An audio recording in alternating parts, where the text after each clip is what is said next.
kailangan din natin panagutin kung sino yung may gawa ng krimen.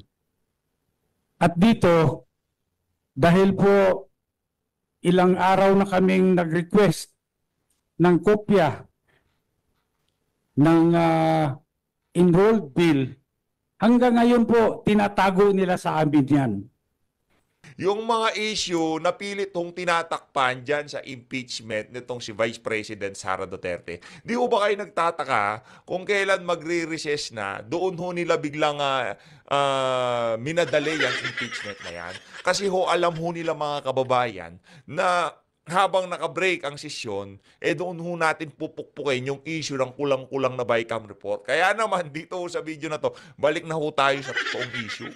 Tigilan ho natin yung impeachment na yan. Wala akong kwenta yan, sa totoo lang ha. Wala akong kwenta yung impeachment na yan. Balik ho tayo doon sa kulang-kulang na BICAM report. Yung napakalaking pondo na kung saan-saan pinaglalagay nitong si Tambaluslos. Kasong kriminal ho ang kakaharapin niya. Ipapaliwanag ho yan itong si dating Speaker Pantaleon Alvarez. Nandyan din ho. Itong isa sa ating mga kandidato, itong si Attorney Jimmy Bondok, palakpakan. Okay, na nga ba sinasabi natin? Yaang si Attorney Lambino, palakpakan. Ito kasing si Attorney Perdi, sabi ko sa kanya, tumakbo na siya eh. Ayaw niya, hindi niya ako pinaniwalaan, pero kung tumakbo ka, Attorney Perdi, nasa top 10 ka, sigurado. At itong, hindi ko kilala itong isa na to.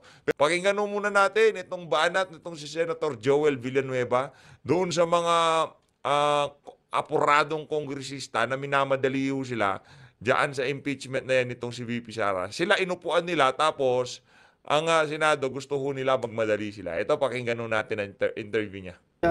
Chief Justice Corona, if you recall the late Senator Nene Pimentel said, ano ba ito, nagtatrial tayo, napakadaming kulang ng rules. Nagtatrial na. Wala pang rules pala sa ganito, sa ganyan.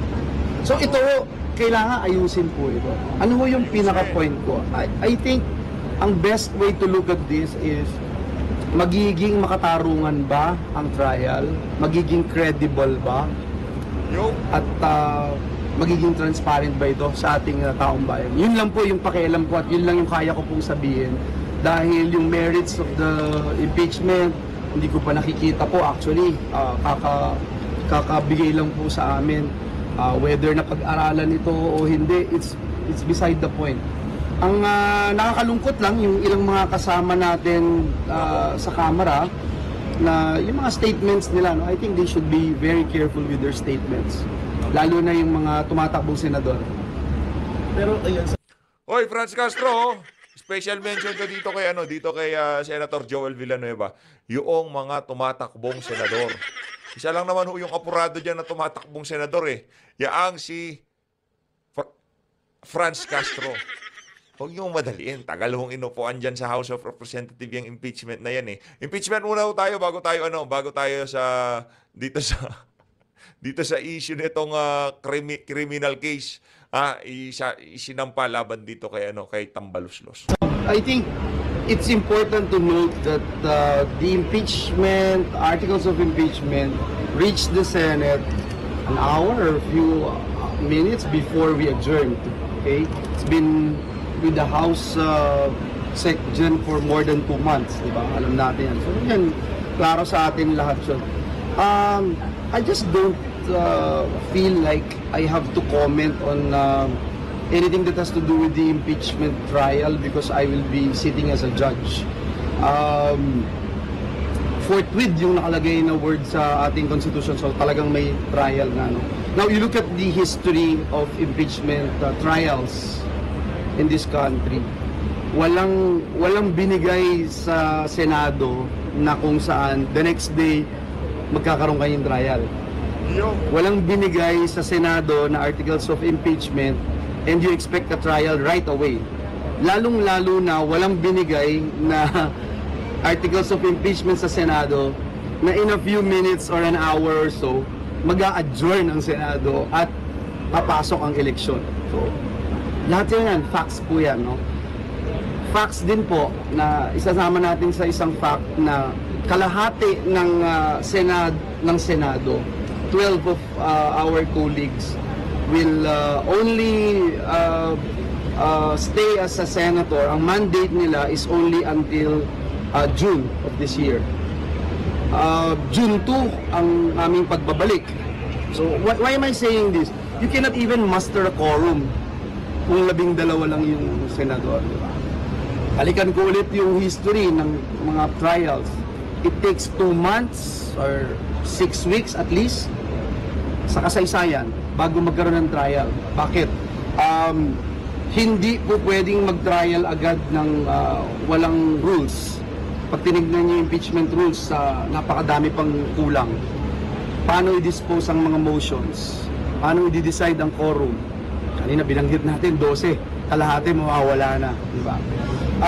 Anong robe ang susuot?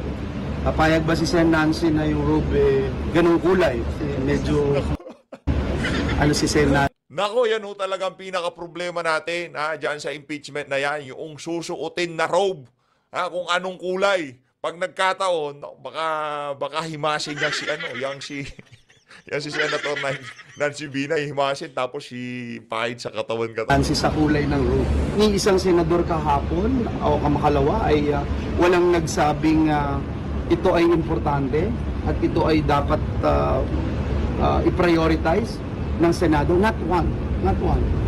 So we were so focused on what we wanted to accomplish, and I think we even overachieve yung aming goals dito sa Senado para ipasa itong napakadaming third reading, napakadaming bills and resolutions na ipinasa ngayon ng Senado. Kung titingnan nyo, parang isa ito sa pinakamadami sa kasaysayan itong window na ito. Sabi niya. Kaya ako, we commend our Senate President na focus siya sa trabaho and what is really important. Yun yung ginawa ko ng Senado. Ayun na nga mga kababayan, no? Kaya para doon sa mga congressman na minamadali itong impeachment na to, kalma lang kayo, aabot tayo dyan, ba't naapurado kayo? Pag ba natanggal na si VP Sara, matatapos na yung mga gutom, problema, korupsyon sa ating bansa. At speaking of corruption, ito na, punta na ho tayo sa ating main event, ika nga. At ang ating main event dito sa video na to, nagsalita na itong ating mga magigiting na senatorial candidate. Tanggalin na natin si Senator Joel dito, di na natin siya kailangan dyan. Dito ho tayo.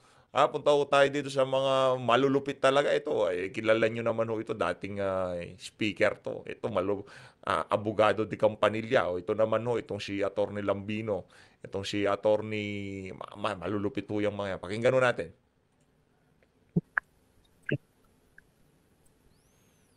Okay. Magandang umaga po sa atin. Yung? Yan na. Kami po ay nandito para ipaalam sa buong bayan na maghahain po kami ng criminal case against Martin Romualdez. Sa kadahilanan po na siya po ay may ginawang krimen dito sa budget ng 2025. Malaking halaga po yung ipinasok nila na hindi po inaprubahan ng Kongreso.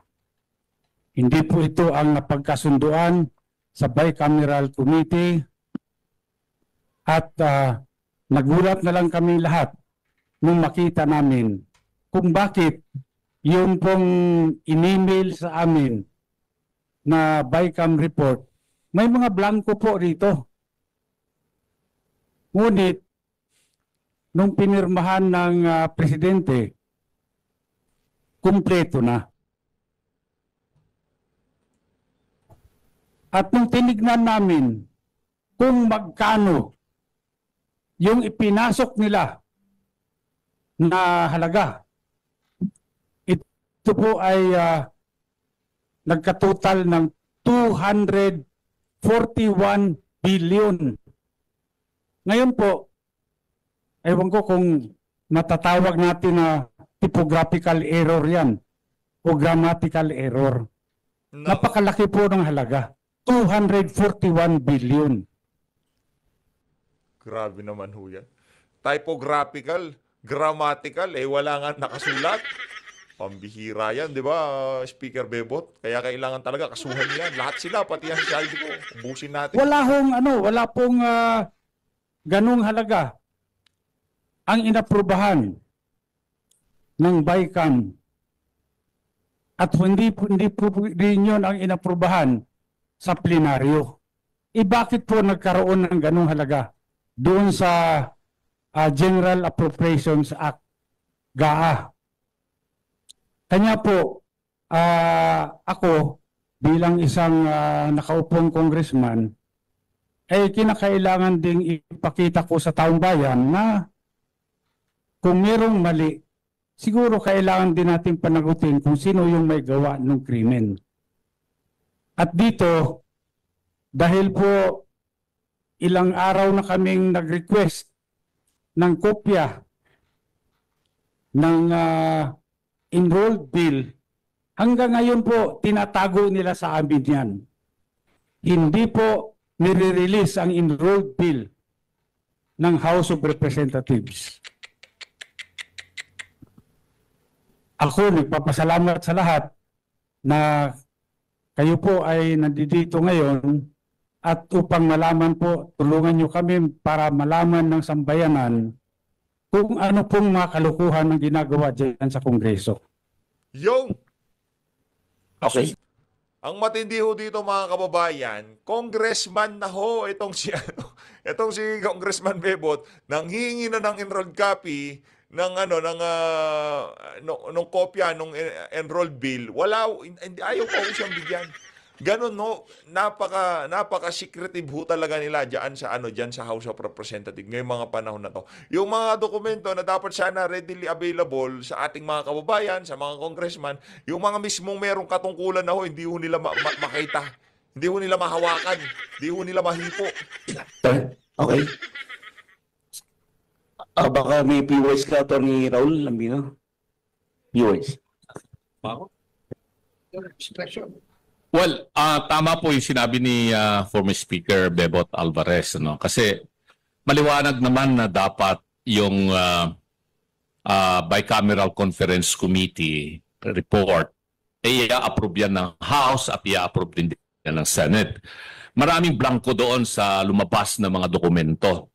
So, may narinig ako na statement, hindi ako nagkakamali, ay galing kay Congresswoman Kimbo, ang nagsabi na yung technical working group ang gumawa na ng tinatawag nilang insertion based on kung ano raw yung napag-usapan doon sa bicameral conference. Ang tanong, meron bang records of proceedings doon sa BICAM?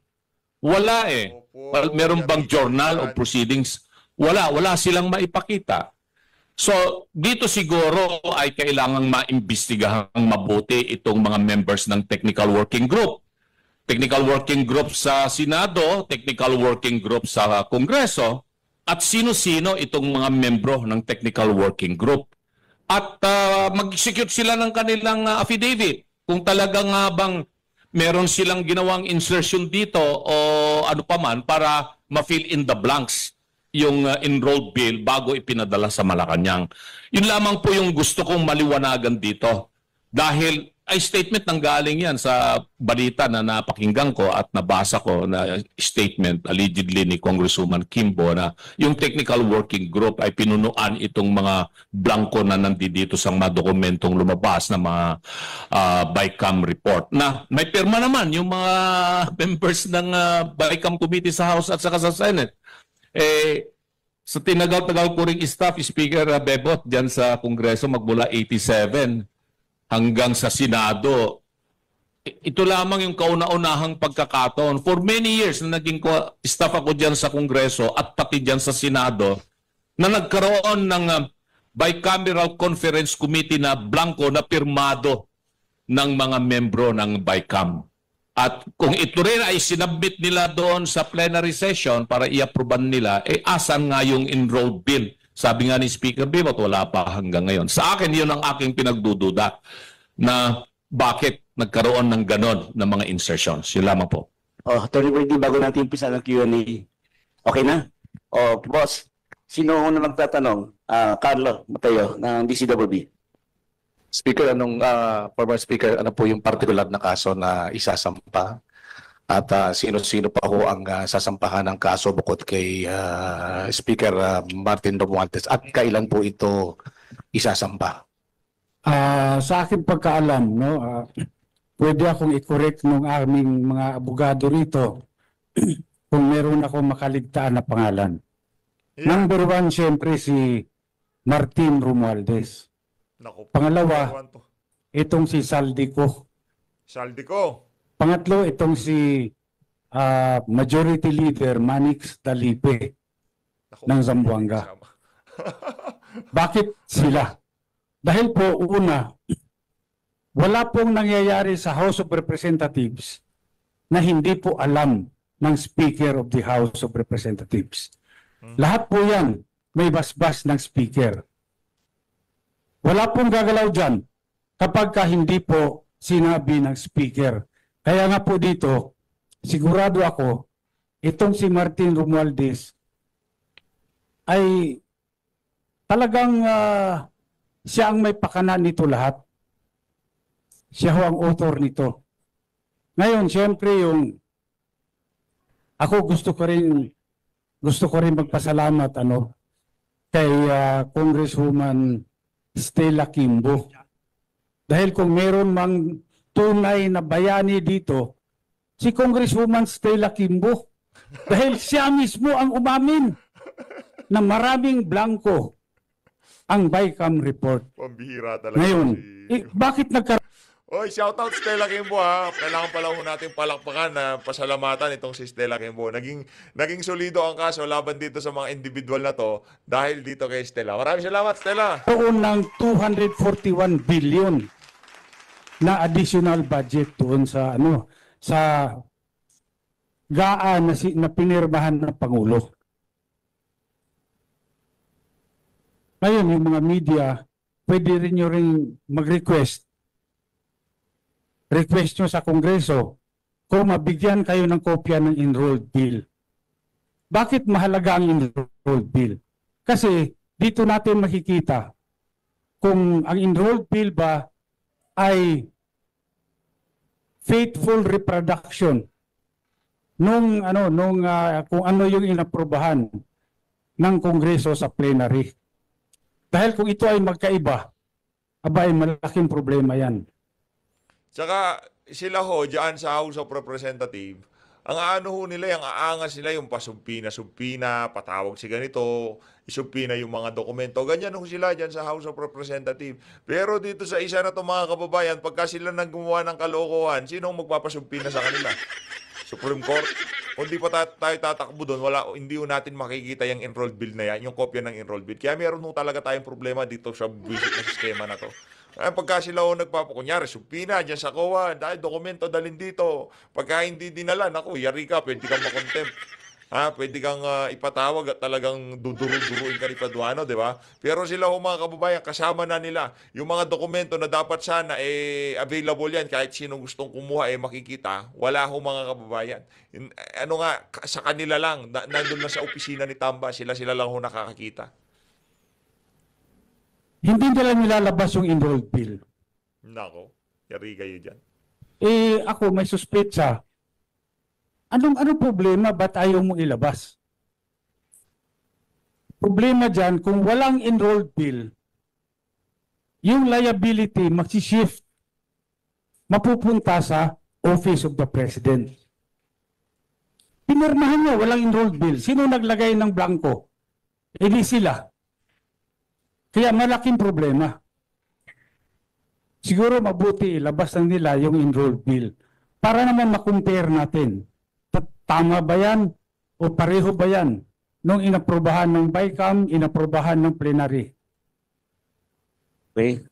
Maidagdag ko lang sa laki ng problema nila, palagay ko that is the reason why sinulong nila kahit kapos na yung oras ng impeachment para matabunan ito, para yun ang pag-usapan, para yung oposisyon ang nasa defensive instead of us being on the offensive.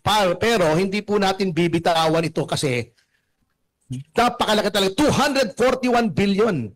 Kaming mga ordinaryong tao, we cannot even begin to wrap our heads around that figure. 241. Kaya kami ni Mr. Magpantay sa Citizens Crime Watch, we joined hands with Speaker, with Attorney Raul Lambino, with Attorney Jimmy Bondoc para isulong po ito at sa Monday po ay ipafile po namin sa City Prosecutor's Office ng Quezon City itong criminal case na ito because this is falsification of legislative documents. Yun.